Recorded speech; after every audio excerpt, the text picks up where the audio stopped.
The Singapore International Festival of Arts, or SIFA, organized and managed independently by the Arts House Limited and commissioned by the National Arts Council, SIFA aims to inspire diverse audiences through great artistic experiences. From 2014 to 2017, the festival is helmed by theatre director Ong Keng Sen, the first Singapore artist to have received both the National Arts Council Young Artist Award way back in 1992 and the Cultural Medallion in 2003. His philosophy of creating works with an international dimension and relevance has brought him international fame, and we have him for you on letsthinkaloud.com, talking exclusively about the festival, the acts and the performances that you should definitely be looking out for. This is Ong Keng Sen, Thinking Aloud. Hello Keng Sen, and thank you so much for joining me on letsthinkaloud.com. Thank you. Thanks for having me. Well, my very first question to you, the Open, which was a pre-festival of ideas, is finally done, and now we are gearing up for the SIFA, which is the Singapore International Festival of Arts. So the theme this year is post-empires. Why post-empires? What triggered you to have a theme on the lines of post-empires?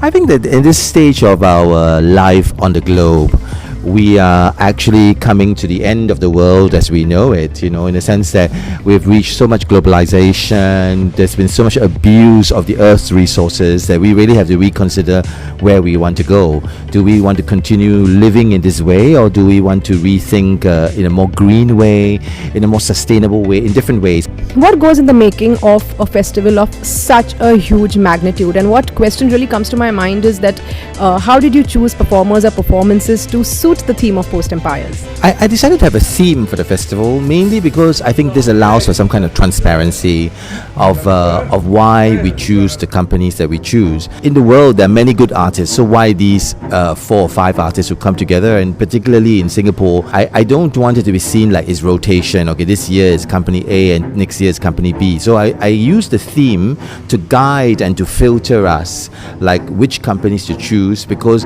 maybe they respond to the theme well. So with the Singapore commissions, I approached 50 artists, and then from there they responded. They gave me some kind of concept in response to my concept. And I think that themes allow the artists to naturally be selected. So it's some kind of natural selection process, because also that when we commission artists, and next year we want to commission international artists as well, very often many people are excited at the start, but along the way their proposals become uninteresting or something like that. I know you've not been sleeping for some days, and I've been seeing you from the beginning of Open, and you've been running around. And for the SIFA especially, I want to know, since it's your baby, what are some of the highlights that we can totally look forward to this year? Something that you want to tell us that we cannot miss?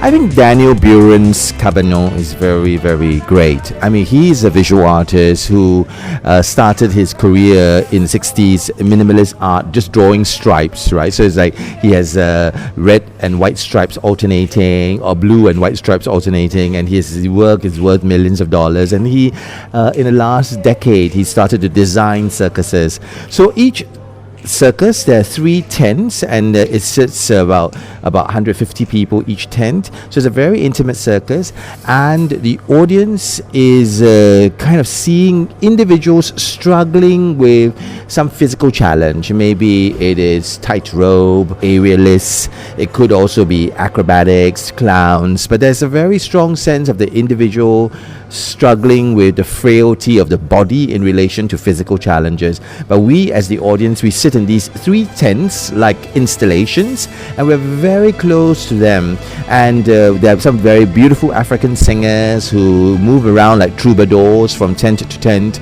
and it's a very different sort of circus. So you see the visual art coming in to interact with the circus. So this is one show which I like a lot. Another show which is also very interesting is Wild Rice Hotel, because they look at the last 100 years. It's the same hotel room, and every decade they have a story in there. And of course, this 100 years gives you a picture of what happens in a colonial Singapore, and then post-colonial Singapore, and then into contemporary Singapore.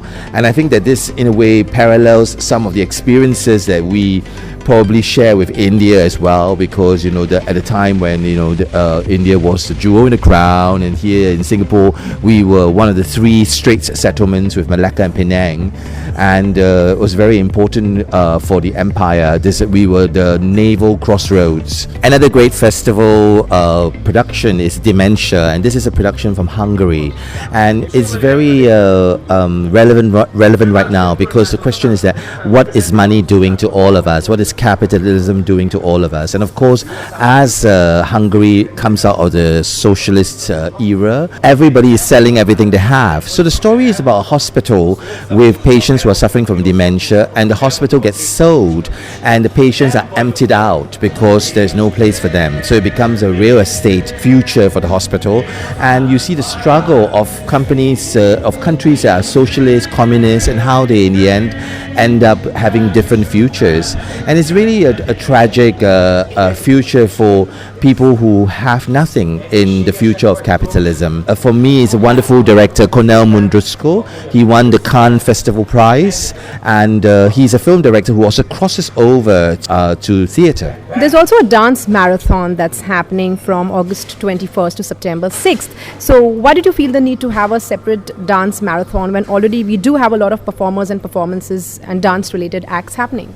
Well, one of the reasons is that I think the festival becoming quite big is very hard to draw some kind of focus to examine specific questions.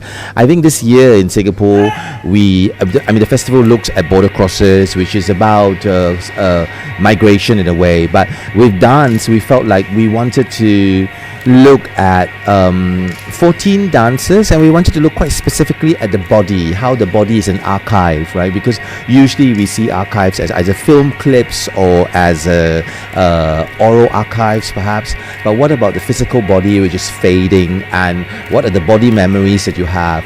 And in a way, we knew that if we just put it into the general festival, the issue would disappear. So in making a dance marathon, it became a bracket. It's a festival within a festival. A very, very imaginative possibilities is in contemporary dance. So the whole idea of just putting it as a special bracket with special examination of the body as archive was just a way to give it special focus. Brilliant. We totally look forward to it. One word or one line to all the listeners tuned in right now who are still contemplating whether they should get their tickets or not. What is it that Keng Sen wants to tell them? It's dynamic. Come. Brilliant. Thank you so much, and we'll be talking to you shortly for the incredible adventures of border crossers. Thank you, Keng Sen, for joining us. Thank you. See you soon at the festival.